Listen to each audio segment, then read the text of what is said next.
स्वागत है दोस्तों आपके अपने YouTube चैनल सागर केमिस्ट्री चैनल पे। तो दोस्तों हमने आपको इससे पिछली वीडियो में जो बोर्ड में नाम वाली अभिक्रियाएं आती हैं उनके बारे में बताया था, लेकिन आज हम इस वीडियो में हम शून्य कोटि की अभिक्रिया के बारे में पढ़ेंगे और इसका हम डेरिवेशन भी सिद्ध करेंगे और इसका अर्धायु काल को पढ़ेंगे। और ये दोस्तों बोर्ड में काफी बार आया है कि शून्य कोटि की अभिक्रिया से आप क्या समझते हैं और इसके लिए वेग स्थिरांक का हम समाकलित व्यंजक ज्ञात कीजिए और इसके अर्धायु काल को बताइए। तो आज दोस्तों हम इस वीडियो में इसी के बारे में पढ़ेंगे और आप इस वीडियो को 1 से 2 बार देख लें, जिससे आपके ये जो शून्य कोटि की अभिक्रिया है और इसका जो डेरिवेशन है वो आपके याद हो जाए। तो चलिए दोस्तों हम अपनी वीडियो को स्टार्ट करते हैं।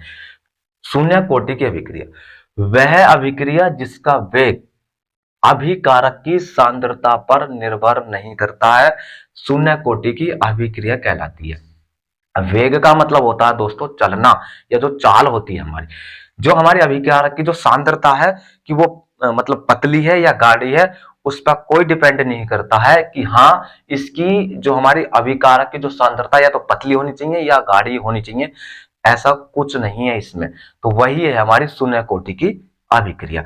अब ये कह रहे हैं कि जो हमारी शून्य कोटि की जो अभिक्रिया है, अगर इसके लिए हम वेग स्थिरांक का जो व्यंजक ज्ञात करेंगे वो कहां से मिल सकता है हमें? वेग नियम के द्वारा उस हम वेग स्थिरांक को ज्ञात कर सकते हैं। तो दोस्तों हम अपनी सिद्ध करते हैं कि कैसे ज्ञात कर सकते हैं, देखते हैं। माना हमारा कोई ए है, इससे हमारा क्या बन गया? उत्पाद बन गया। यानी कि कोई अभिकारक ए है, इससे हमारा क्या बन गया दोस्तों? उत्पाद बन गया, कोई वी बन गया। अब t बराबर 0 पर, t बराबर 0 पर मतलब जो शुरू की सांद्रता होती है, जो प्रारंभिक सांद्रता है, तो कितनी हो जाएगी दोस्तों? इसकी इस अभिकारक की कितनी हो जाएगी? 0 है तो 0 ही हो जाएगी। और t बराबर t पे, t का मतलब कुछ समय हो सकता है पर सांद्रता। अब जब यहां हमने सांद्रता यानी समय लिया है कुछ, t बराबर यहां 0 समय था तो इसके लिए 0 सांद्रता हो गई इसकी। जब यहां t बराबर 1 सेकंड 2 सेकंड 4 मिनट 1 घंटा कुछ भी अगर हम समय लेंगे तो इसकी सांद्रता बदल जाएगी, कुछ ना कुछ बन जाएगा। तो इसलिए इसकी सांद्रता हमारे दोस्तों कितनी हो जाएगी? a हो जाएगी। अब क्या हो जाएगा? वेग नियम से,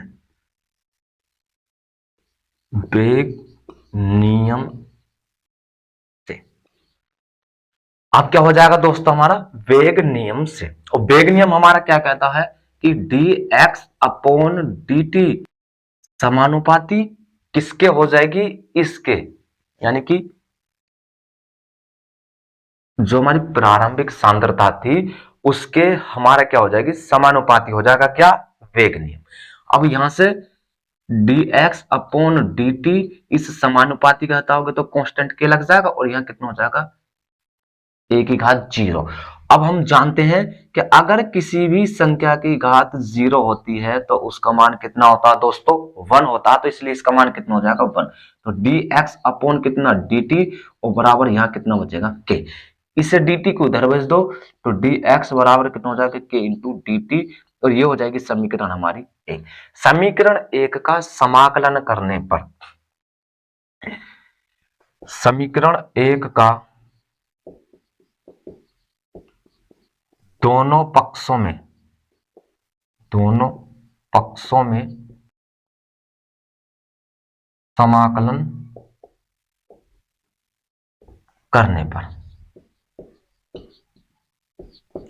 तो दोस्तों हम समीकरण 1 का क्या करेंगे? दोनों पक्षों में समाकलन करेंगे।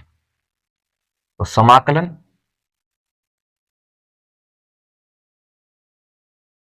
dx और कितना हो जाएगा? k into dt। इसका समाकलन कितना हो जाएगा? इसकी गुणा में दोस्तों 1 है और 1 का समाकलन हमारा x हो जाएगा और ये कांस्टेंट है क्योंकि हम t के सापेक्ष कर रहे हैं तो ये बाहर हो जाएगा dt। और x बराबर k इंटू टी का कितना हो जाएगा? dt का t। और जब हम समाकलन करते हैं तो कांस्टेंट हम जोड़ते हैं अपनी तरफ से। ये हमें गणित में पढ़ाया जाता है समाकलन वाले चैप्टर में।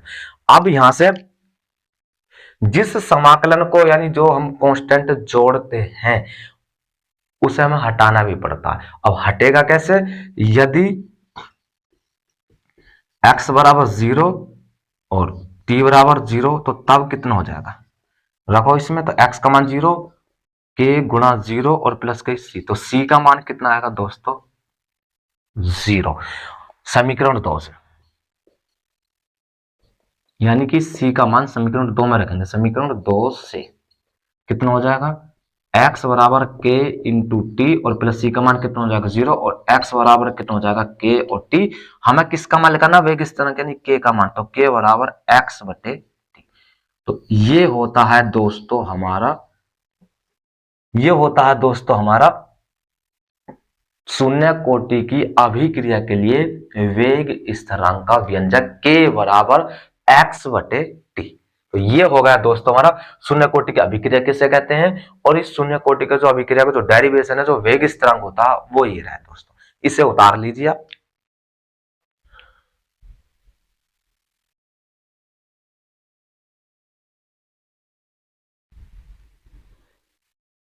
उतार लिए दोस्तों।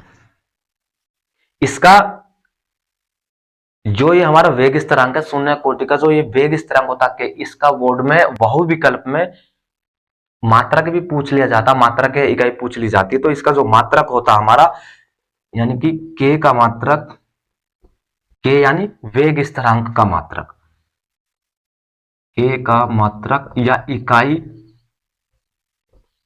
मोल लीटर इनवर्स और सेकंड इनवर्स होता है या होती है।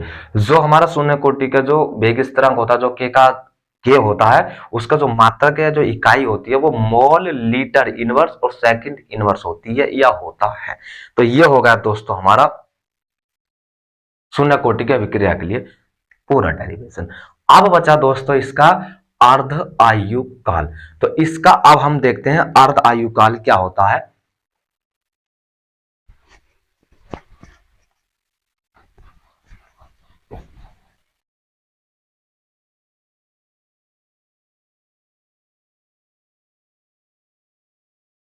अर्ध आयु काल,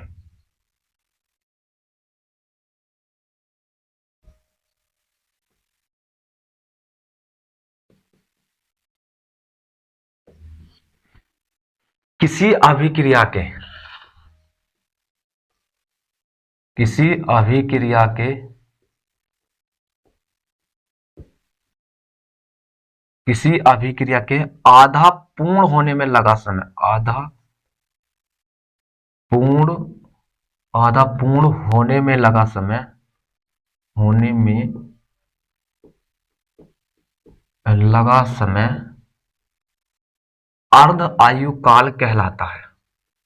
लगा समय अर्ध आयु काल कहलाता है। किसी अभिक्रिया को अगर हम पूरा समय देंगे तो पूरा समय लगेगा, और किसी अभिक्रिया को अगर हम आधा कर रहे हैं तो उसमें आधा समय लगेगा। तो किसी अभिक्रिया के आधा पूर्ण होने में लगा समय अर्ध आयु काल कहलाता है। इसे T1/2 या T50% से व्यक्त करते हैं या प्रदर्शित करते हैं।